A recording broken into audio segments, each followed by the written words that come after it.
Hello everyone! Proceed tayo sa lecture number 8 and this is still under your profit or loss distribution pero sa ngayon naman ang emphasis natin is doon sa distribution of bonus or yung provision of bonus to encourage profit maximization. Ano ba kasi ito? Okay, let me read this to you. Bonus may also be computed in the profit or loss sharing of the partners, either as an expense or as a distribution of profit. So, this was lifted from Antonio Diag's reviewer. Etong naka-open and close parenthesis. Now, gusto ko lang linawin kaya may ganyan yung ating expense kasi etong bonus as an expense, hindi yan kasama doon sa expenses mo in computing for the net income. Ano ba ang ibig ko sabihin nito? Malaman natin sa susunod. Okay? Now, meron tayong dalawang paraan para mag-compute ng bonus. For this purpose, bonus may be computed on the basis of first, profit before deducting bonus. Ito yung number 2 doon kanina as a distribution of profit. Samantalang yung pangalawa, profit after deducting bonus as an expense in computing the bonus amount. And please be reminded na ang profit dito na pinag-uusapan natin is your net income. Revenue less expenses or sales minus expenses, meron kang net income. Okay? So, dalawang option ito, Profit before deducting bonus or profit after deducting bonus. So, ito yung ating sasampulan dito sa ating lecture number 8. Pero reminder lang, this is a note. The bonus agreement is not applicable when the operation is not profitable. This is from the book of Ma'am Zenaida Manuel. Okay? Unlike yung salaries and interest na pwede mo pa rin computen kasi this is used only as a profit or loss sharing scheme. Pero ang bonus agreement will not be applicable when the operation is not profitable. Ibig sabihin, operating at a loss. Hindi ka net profit, hindi ka net income, kung hindi, net loss. Okay? Proceed na tayo sa illustration. Meron lang tayo ditong dalawang simple illustration for this video lecture. The partnership's profit for the year amounted to 440,000.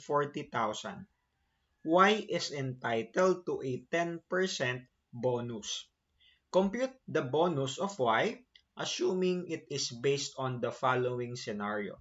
Yung letter A, profit before deduction of bonus, samantalang yung letter B, profit after deduction of bonus.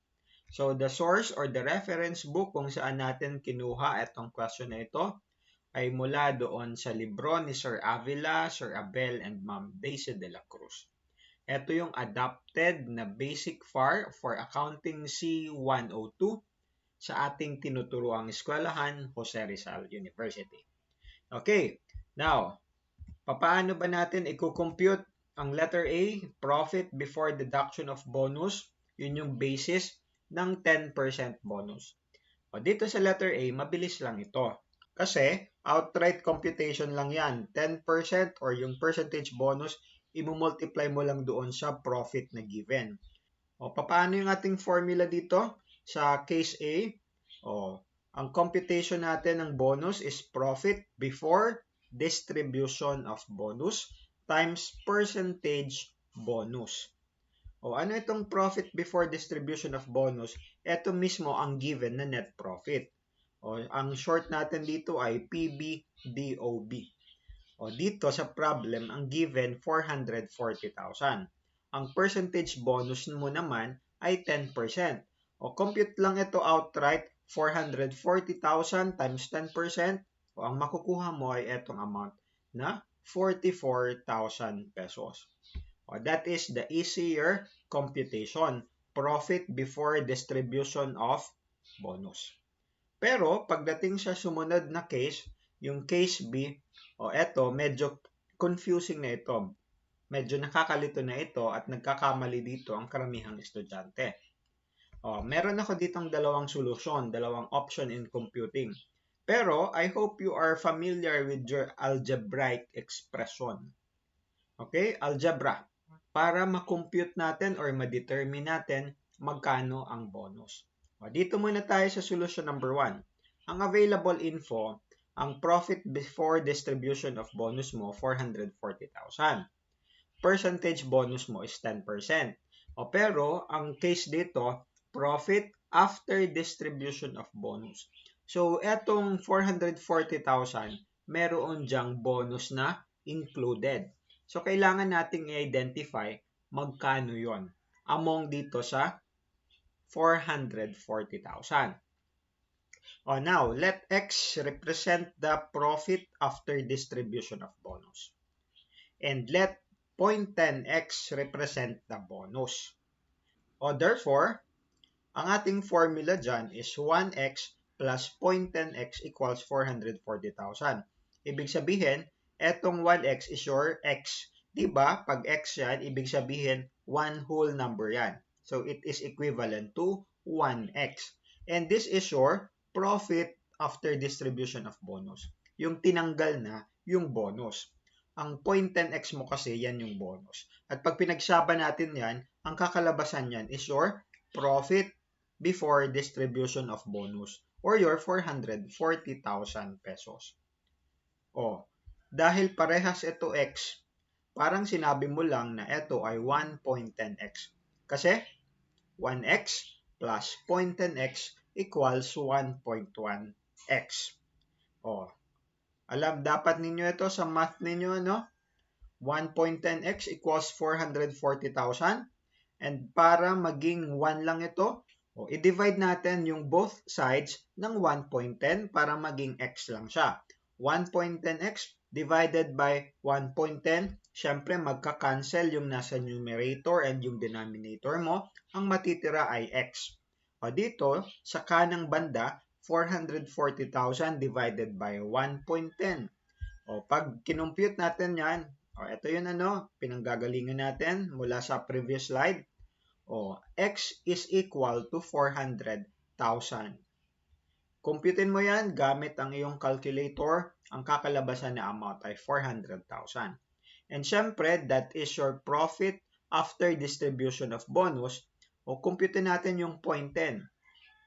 0.10x, 400,000 times 0.10, syempre, you will get 40,000.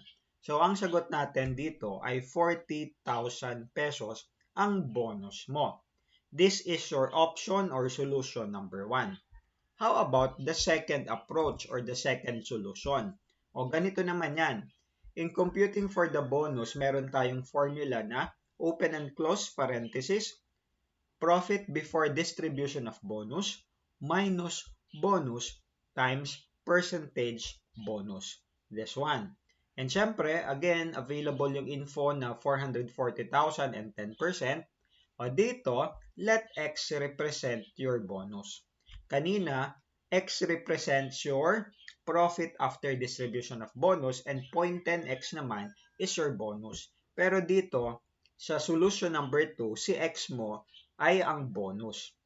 Okay? Therefore, pag pinalitan natin ito, because ito yung ating formula, edi palitan lang natin yan ng character X at saka yung mga available na figures. X equals 440,000 minus X times 10%. Kasi ang PBDOB mo is this one, 440. Ang bonus mo is X. And then yung percentage bonus mo is 10%. Therefore, X equals 44,000 minus 0.10x. Paano natin ito na-compute? 440,000 times 10%. And then, X times 10%. Yung sa math nyo na naman ito, yung characteristic sa multiplication na pwede mo yung i-distribute kapag naka-open and close parenthesis ka. Ang 0.10x, i-apply mo sa 440. On the same manner na i-apply mo ito sa x. 44,000 minus 0.10x. Ilipat lang natin itong minus 0.10x sa kabila. Kasi para mapagsama natin yung x at saka yung 0.10x. O dahil negative ito dito or minus, pag nilipat natin sa kabilang side, this will be plus. Kaya x plus 0.10x magiging 1.1x equals 440,000. Once again, ito yon. And then, i-divide ulit natin ng 1.1 para matanggal natin yung numbers, maiwan si x, o x equals 40,000 pesos. Kasi 44,000 divided by 1.10, we will get 40,000. Okay? O, the same, yung kinalabasan, 40,000, regardless of the solution. Kaya ako ito i-presenta sa inyo para may option kayo kung saan kayo mas komportable. Pero, ang basis pa rin yan is your knowledge on algebra. Okay, validation lang ng solution. Kung ginamit natin yung solution 1 or kapag ginamit natin ang solution 2, ito yung kanilang mga formula. And then, ipasok lang natin yung ating computation, 1x plus 0.10x equals 440. Dito naman, 40,000 equals 440 minus 40 times 10%. Pag pinagtuloy-tuloy mo yan, makikita mo yung equality ng equation.